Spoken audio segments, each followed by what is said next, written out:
David, you know how much I love you, so don't get offended by this, all right? But if statistically speaking, if you take the verses of violence from the Old Testament, the New Testament, and the Quran, the percentage of the Old Testament, don't get mad. I'm not mad. All right, let's keep this. Yeah. It's like 5.8%. The New Testament was 2.8, the Quran was 2.3. So we're pretty, close there. But we win, you know what I'm saying? But it's interesting to me because Islamophobes and extremists preach the exact same Islam. Yeah. I mean, I'm not going to lie. The president and some of those people, they sound exactly alike when they talk about my religion. I'm like, you guys should get in a room and talk about your Islam.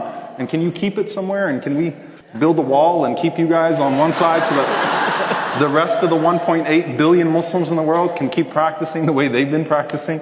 The Quran is, to us, the Word of God. It is the literal Word of God to us. So it's a little different in that sense from a theological perspective. For 1400 years, it's been preserved in its original text. There are no versions of the Quran.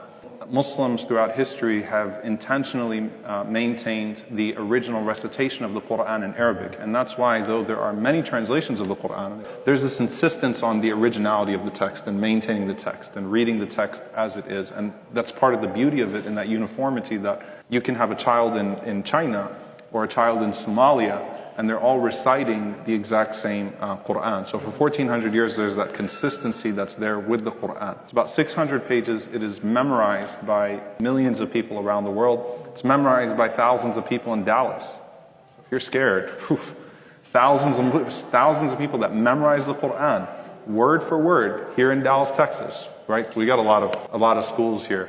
I shouldn't have said that, right? That's good.